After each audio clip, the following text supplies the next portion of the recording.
Remember, on these tapes that we're dealing with on the healing crisis, I am assuming that you have already listened to the Health and the Human Mind weekend seminar tapes that you get from Health Watchers cassettes. Now, I want to go back to a story that I told you that I spent in 1963.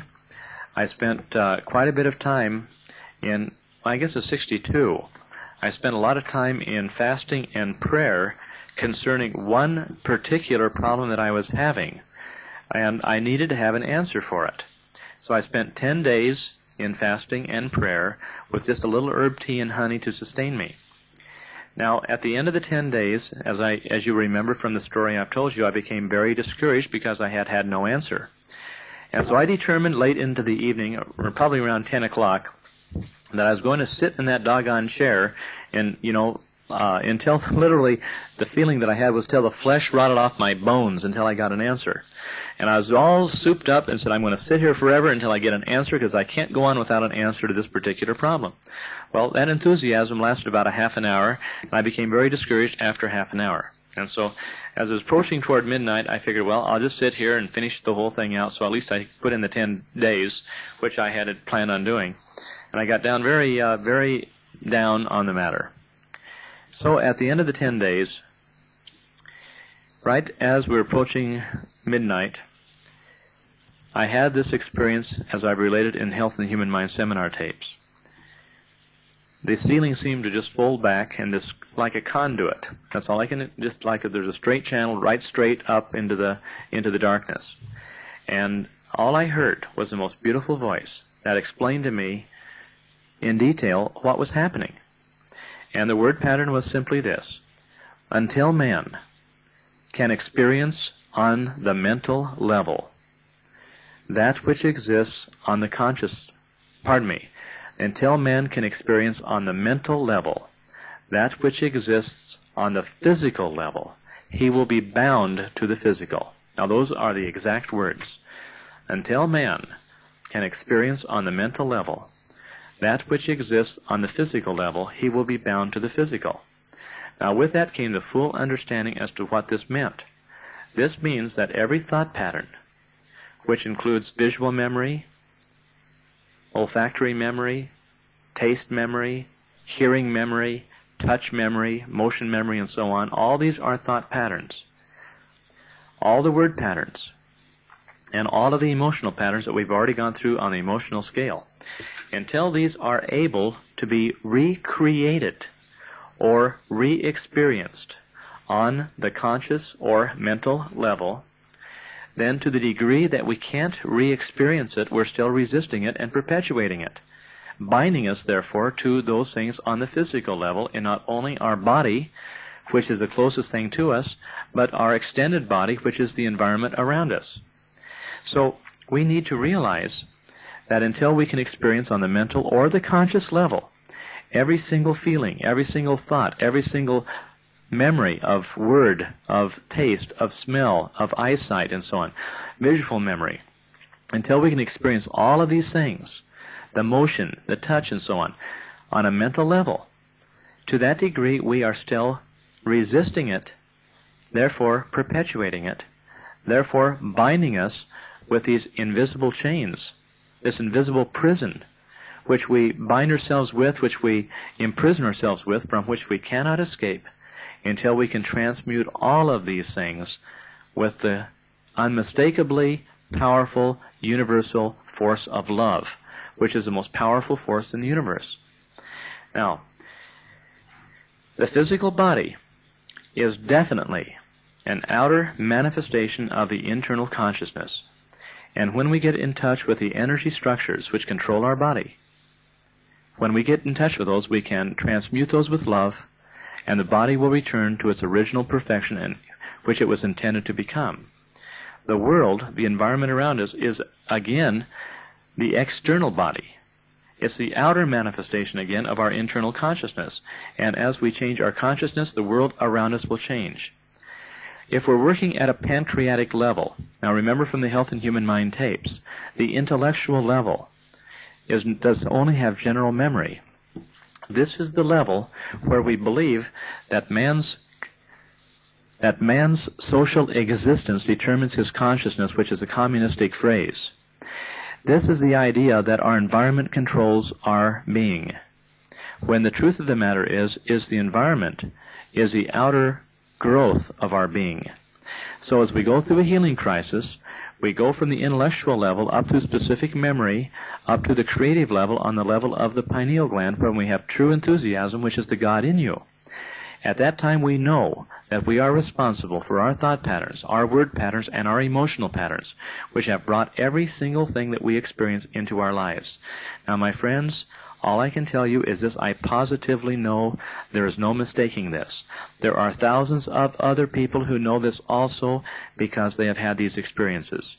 And all I can tell you is, please trust me on this teaching, that we are literally a result, as it teaches in the Scriptures, as a man thinketh, which is on the mental level, in his heart, which is on the emotional level, so is he, which is on the physical level. Our physical body and the way we live is nothing but a physical manifestation of our internal consciousness. And the teachings as taught by Jesus Christ are 100% in line.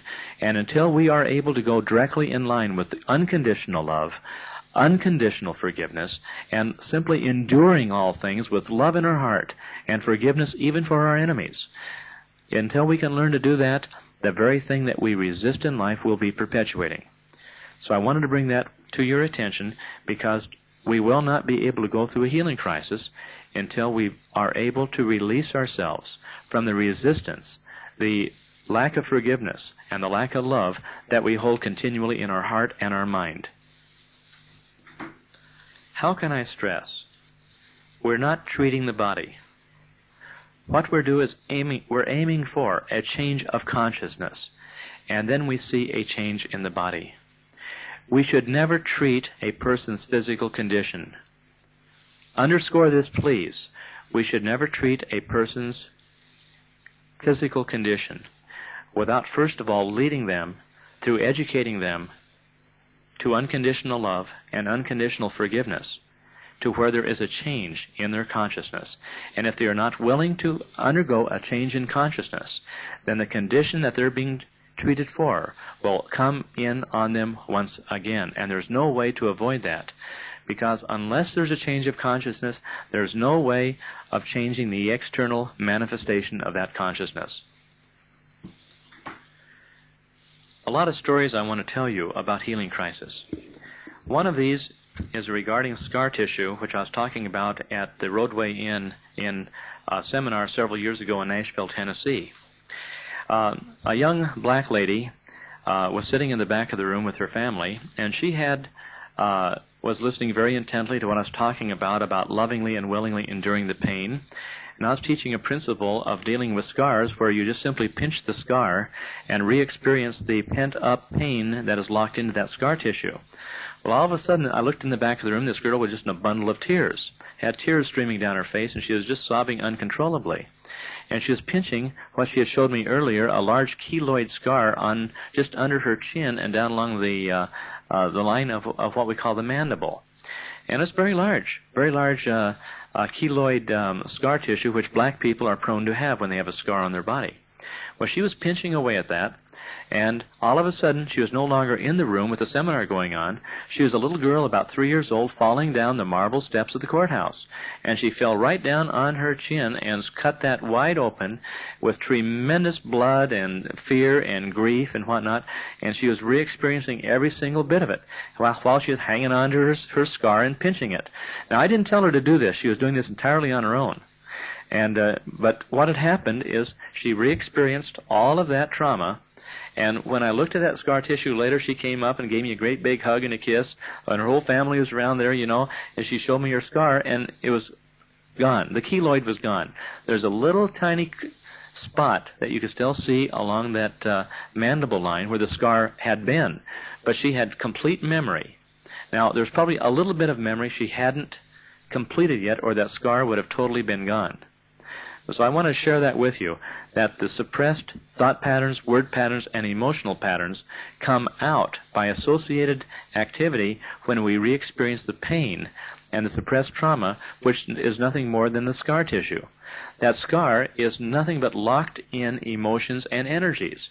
And when we get in touch with those energies, the scar disappears and returns to normal. I remember a boy who had had a severe car wreck, and his head was literally mashed. And he was in a state school when I first met him, unable to take care of himself, and he had to have continual supervision.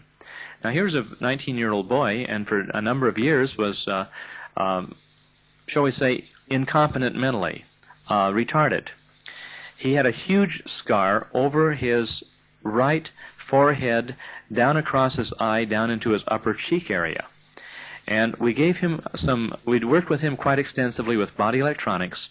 We straightened out his spine. We worked on his head, which was terribly deformed from this wreck that he was in. And right before our eyes, the whole head structure changed. He went through the pain of the accident. The memory of the accident came back to him full-fledged. And the scar nearly totally disappeared across his forehead, across his eye area, and his upper cheek. Now, the eye was still there, but the scar was in the tissue, nearly getting into his eye, but it didn't get there. And that was that was really a blessing to him. Now, what happened is he began to develop, and the area that was blocked off at the time of the accident about 10 years before. And he went right on up and went through all of the experiences within a few short months of adolescence, going right through adolescence, going from literally progressing from one state school to another to where he was able to get his degree, complete his GED degree. His intelligence was very high, and he entered college, and he was taking courses in college the last time I saw him. The last time I saw him, he had developed a very unusual interest in women, and you know, you take a boy in his early 20s and you bring him up through the teenage years, and sometimes you have some interesting experiences there to pass through. But he was going and condensing, shall we say, a number of years into very few short months, and his experience level was also indicative of that.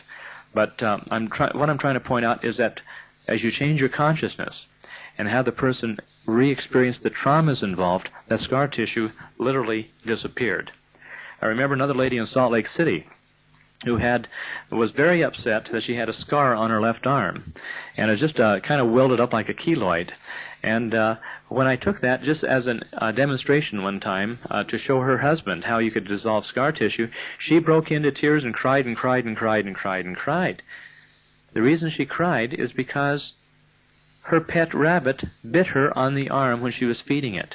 And the rabbit had never bit her before, and she felt it was such a betrayal that her pet rabbit, who was her friend that she loved dearly, would bite her on the arm. Well, scar tissue disappeared. She got through her healing crisis, eventually accepted it with enthusiasm, and the scar was gone. Now, that's how easy you get rid of scar tissue, provided you're willing to go through the complete memory and the trauma related to it. Now, let me talk for a few minutes about other different situations.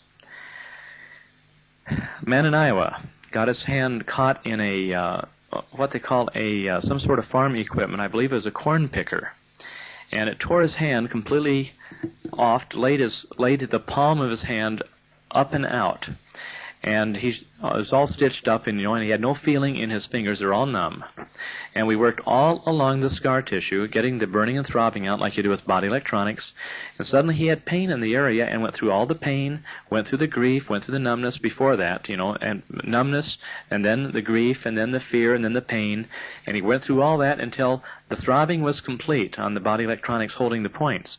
And he had all his feeling and circulation back in that cold hand, and he had strength back in that hand for the first time in many years after that farm injury. Can you imagine how many people we can help who have had injuries to where they've had a cut on the finger or a cut on the arm and they haven't been able to get their feeling and circulation back? He re-experienced the whole thing, and the scar, the huge ropey scar tissue there, all went away. Another person had appendicitis attack, and they had a huge scar from the surgery, which was all kind of keloid, is all ropey along the scar, and they re-experienced the knife cutting the area during the anesthesia. At that time, all of the anesthetic came out of the body, and the scar went from a solid, ropey scar down to just a little line on the skin where the scar was no longer thick. I want to share that with you. We had a fellow over in Honolulu. He was a surfer, and he was a champion surfer, and he wrecked his knee in a surfboard accident, and he couldn't surf anymore. The knee wouldn't hold him up. And you know, you have to have everything put together pretty good to be a good surfer, especially when you're on the north side of the island there in the tubes. And anyway, what happened is I worked on his knee during one of the seminars that I had over in Honolulu, and I worked on his knee, and he re-experienced the entire surfing accident with full memory of the feeling of the water and the pain and the blow to the knee, the dislocation of the knee, and so on. And he re-experienced the whole thing, the trauma of it all. Being bumped along the bottom, after being caught in the being caught by the wave coming down on top of you when you miscalculate a bit on your surfing. Anyway, he got bounced along pretty good, and he re-experienced all of that, nearly drowning in the process, hurting his shoulder in the process, and the pain in his shoulder was tied in with the pain in the knee. He went through all that, re-experienced it, and was totally free of pain, and last I heard, he was out surfing again with great gratitude. Now, people who have had these injuries, all they have to do is to love the pain and re-experience it and release it forever. Because if they don't, that which they resist, they'll perpetuate, and the injury will stay on the body. In San Antonio, Texas, we had a lady who was brought in by a reflexologist there who had a congenital hip deformity from birth. And this man challenged me during an open lecture. He said, you tell me that if we correct the electronic structure of the body, the physical body will heal. I told him yes. And then he told me, about this lady with this hip deformity. I said, I don't know. I've never worked on a hip deformity. He says, well, either you're telling the truth or you're lying. And he was going to bring the lady in the next morning, and he worked on her all day long with one thumb right on the sore spot on her hip, which was deformed. And into the afternoon, the hip started to burn with this burning, searing pain. And that burning, searing pain, the hip began to move under his thumb, and when the thumb had cooled off with body electronics, which you're all aware of, and the pulsing of the universal life energy was there at the 72 beats per minute, then at that point in time, the hip was perfectly normal, and she could walk without this terrible deformity and this terrible limp. Both legs were the same length, and what happened? Okay, now take this for what it's worth. Some of you may not believe this who hear this, but nevertheless, this is what is happening with these congenital conditions. She saw herself, while she was in the womb, carried by her mother, being in a car wreck where her hip was literally bumped very severely during this car wreck at a certain street corner in San Antonio, Texas. So when she went through that, we had her call her mother on the phone, and her mother confirmed that when the mother was pregnant, that she was bumped in the belly where she was carrying the baby at that particular intersection. And the girl could even see the car, and she could see the color of the car and everything about the car while she was being carried in the womb. Now, I hope this opens up some very interesting thoughts for you concerning the intelligence of the unborn child, because we've had so many hundreds of experiences of people with full memory in complete detail in prenatal experiences while being carried in the womb. And there's a whole area of study. And there's a book that's written by Margot Heiniger and by a gal up in Boise, Idaho. Shirley Randolph is her name. So it's Margot Heiniger and Shirley Randolph. These people are some of the most well-advanced people in their area of dealing with prenatal traumas to the unborn child and the relationship of these traumas in blocking developmental patterns in the embryo, which then manifest themselves in the physical body of people, 30, 40 years later. Now, the book that they wrote is called Neurophysiological Concepts of Human Behavior. And if you want this book, it will be available for you, but you'll have to contact me so I can get you in contact with the authors. Now, in dealing with this particular aspect, when you get into touch with the prenatal traumas and re-experience them on the conscious level, then all of the body which was related to the problem is then able to correct itself accordingly and then restructure itself and rebuild itself according to how it ought to be rebuilt. And the breakdown in different mental concepts that have never developed, then those begin to grow and develop. So when you remove a blockage, it's like taking a dam, removing a dam from a certain area up in the mountain. It might take a long time for that water to get down into the valley. The same thing is true with our own lives. We might remove a blockage, but you might not see immediate evidence a week or 2 or 3 weeks later. It might be 4 or 5 or 6 months later as the body develops and then blossoms like a seed that gets water finally on the desert, blossoms into a beautiful wild flower. The same thing is true here. We see many changes take place months after certain work is done. Sometimes a cranial is done and nothing happens, but a month later the teeth begin to change structure. So you never know what is happening when you remove a blockage because you don't know quite what the consciousness, what the change in consciousness has been. And a person will only notice that there has been a change of consciousness because the outer behavior is conspicuous for its absence. Now, let's go to different other conditions which are based upon blockages let's use the word neurological blockages, which are based upon traumas to the fetus. And by removing these blockages, we can correct all kinds of problems like cerebral palsy. Much of your problems due to oxygen deprivation during the time in the uterus. When these are re-experienced on the conscious level, many of the children who are retarded become perfectly normal and become teachable where before they weren't. Many of the problems related to suppressed grief while in the womb are related to your hypoglycemia, hyperactive children, and so on. And so diet is only one part of it, but you must come in contact with the emotional part of it, which has been suppressed, which is bringing about these outer manifestations. So all that's really important. I remember of a cerebral palsy patient in Oklahoma that went through a lot of the numbness and grief and so on related to birth and so on. And the cerebral palsy, the tension in the muscles, the spasms, literally disappeared. And of course, we had to do a lot of physiotherapy on this little one.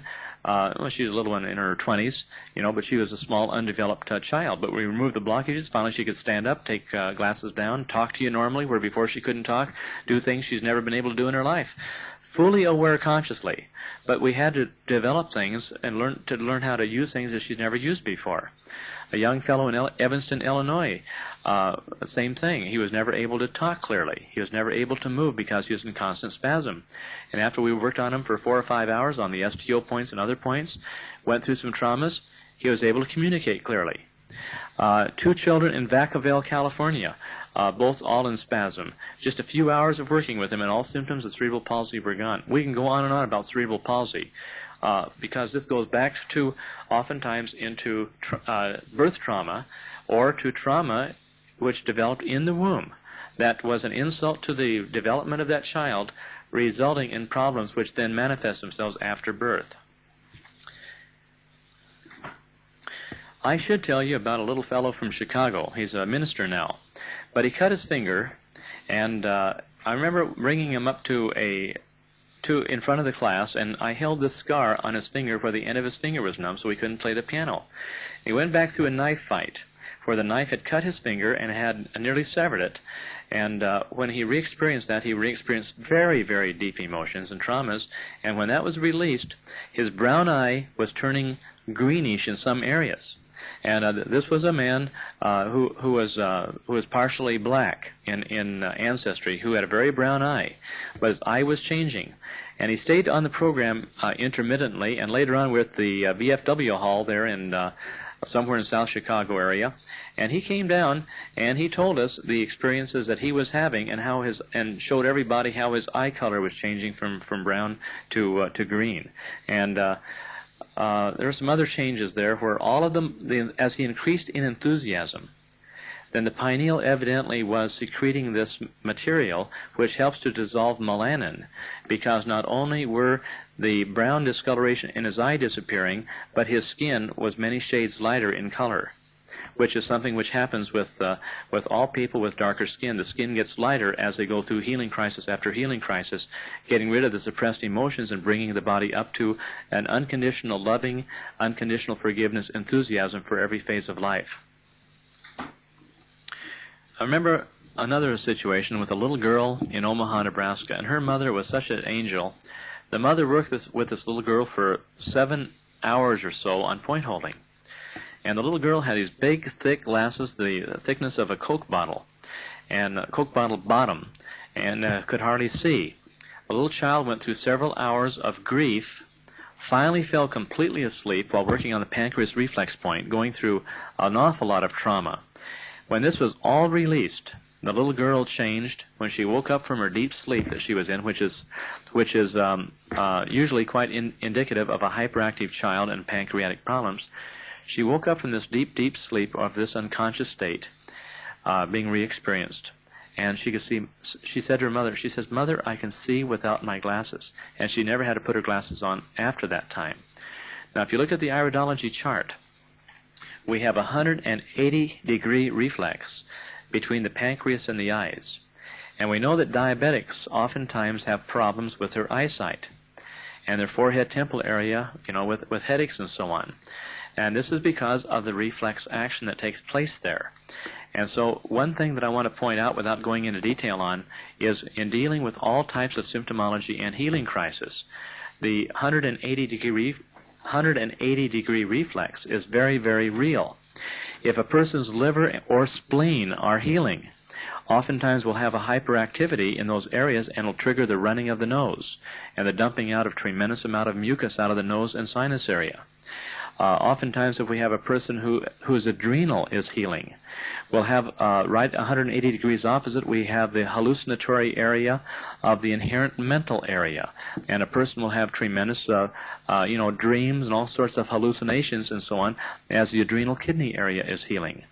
If we have a thyroid healing, we oftentimes have pain in the breast, where the breast area and the thyroid are directly opposite one another, 180-degree reflex. If we have a person having a healing in the heart area, directly opposite the heart, we have the esophagus with swallowing reflexes. We have the scapula with pain in the upper back area. And so we have a 180-degree reflex in those particular areas. Sometimes the vocal cords are reflected from that 180-degree reflex, and we have trouble with our vocal cords. Now, there are so many things with that 180-degree reflex. One we hit just the other day. I'd like to tell you about a broken leg, if I may. We had a broken leg. Well, let's see, where was that? That was down in near Lafayette, Indiana. A lady came over from Ohio, and she had broken her leg back in June. Now, this, of course, is November. Now, she broke her leg, and she had that leg continually since June, and it never healed right, and it healed crooked, and she couldn't walk on it. She walked on it with a limp, and she had pain in her leg and her foot, and she didn't have good control over it. So we took her right back and had her totally re-experience the broken leg. And her own husband was holding that particular area where it had broken, and he felt the bones move right under his thumb. Another few people that we worked with who've had experience in this area could feel the leg bone rotate, where it had healed crooked because of the calcifications as it was in the cast that had held that in that crooked position. The ankle bone rotated, moved in, or not the ankle bone, but the outer ankle bone. Moved in and out and back and around, as this was healing.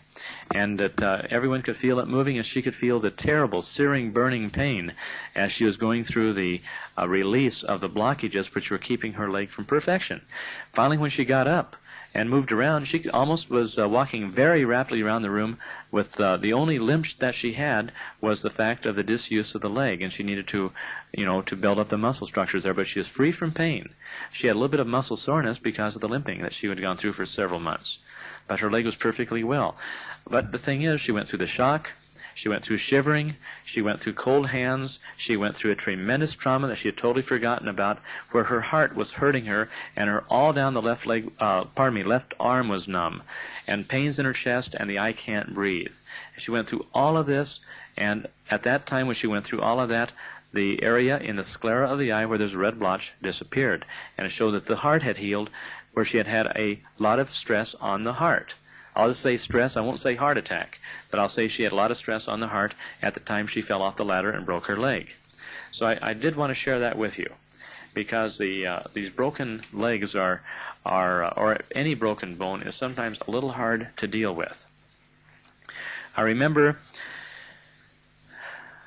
a lady in New York who was an Indian medicine lady, and she attended a seminar at Lilydale, New York. And I remember she went back through a time when she had fallen and hurt herself very severely and injured her arm, where for a number of years she could not lift her arm up and put it over her head.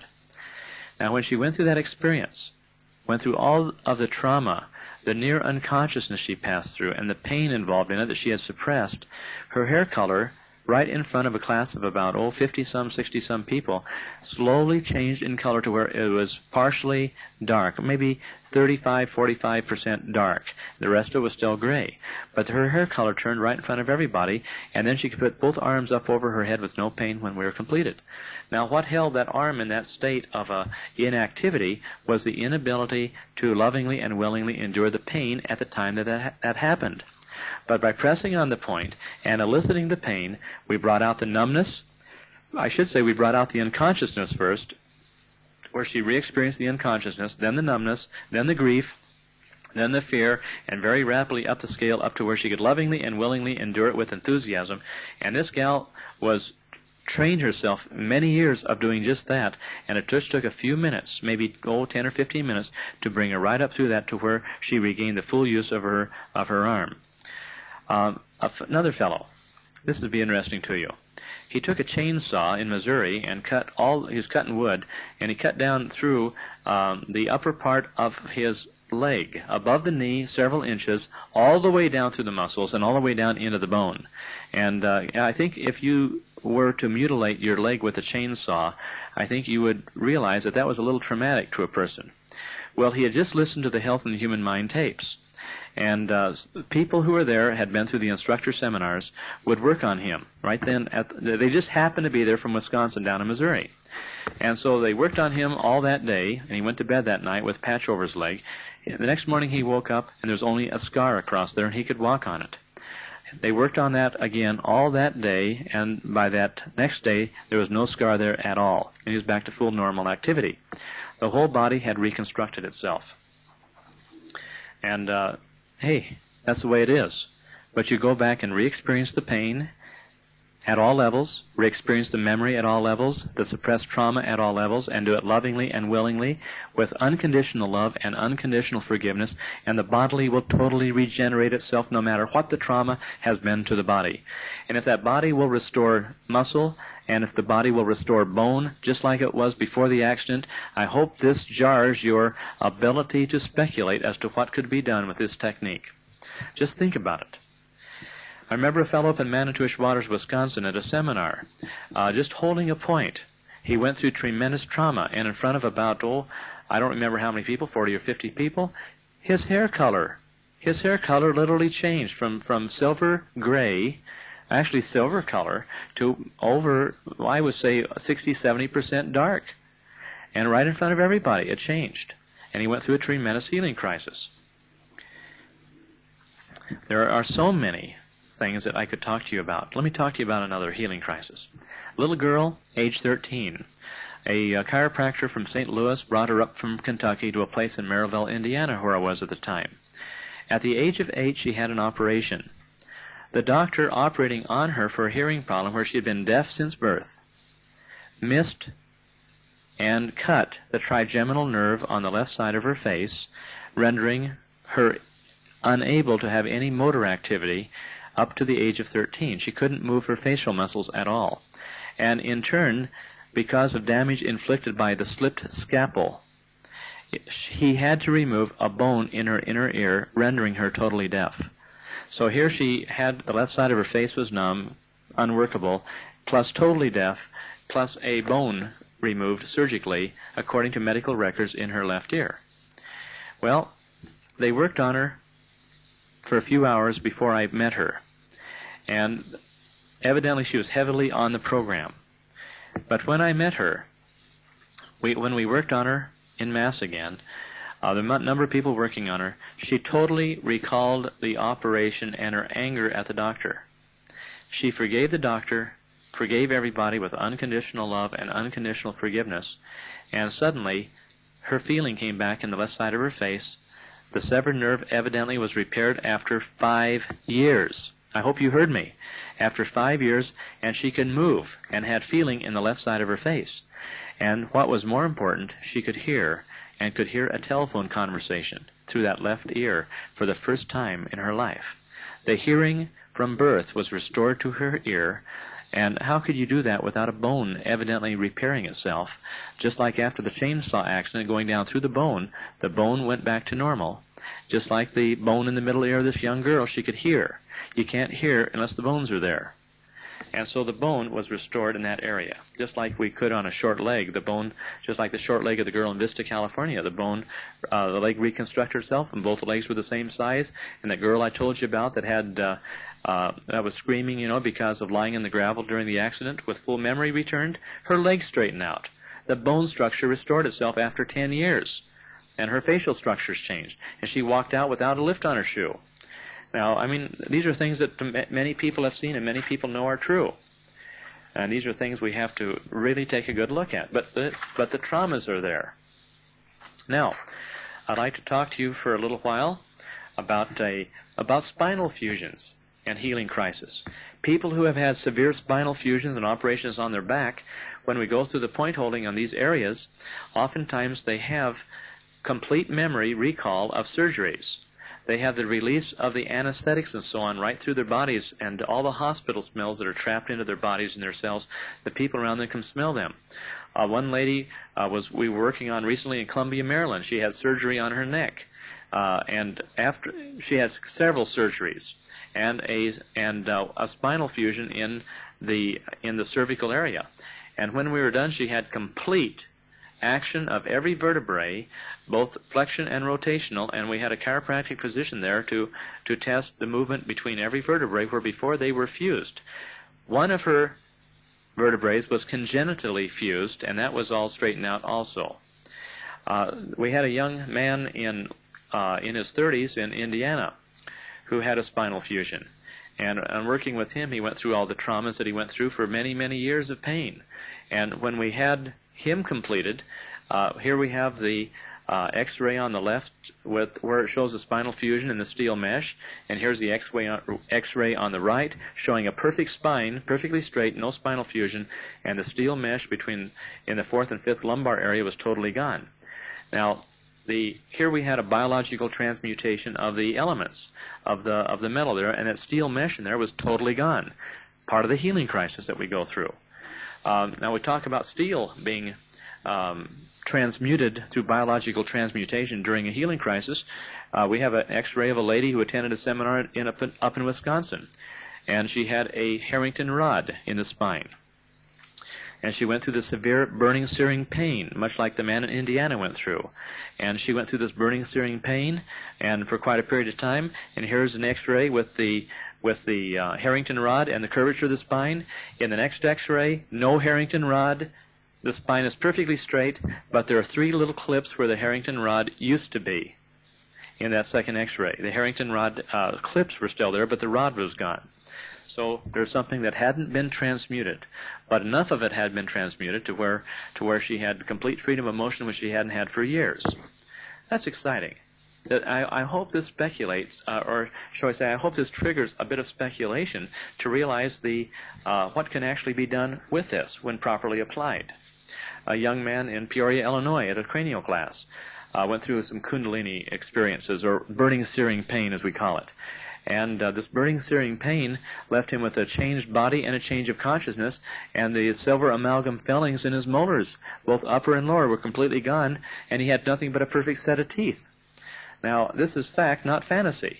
Now, to somebody who's totally locked into the idea that they're nothing but a body, and they hear something like this, they would certainly think this is nothing but a bunch of mumbo-jumbo and quackery. But I'm telling you folks that there are tens of thousands of people across this land that have seen things like this and know what I'm telling you to be true. A lady had a whiplash accident many years ago, and in Chicago just recently she went back and relived the whiplash, and the pain she had in her neck after many, many years was perfectly fine, and all of the stiffness in that neck was completely corrected. How was it done? Not by chiropractic.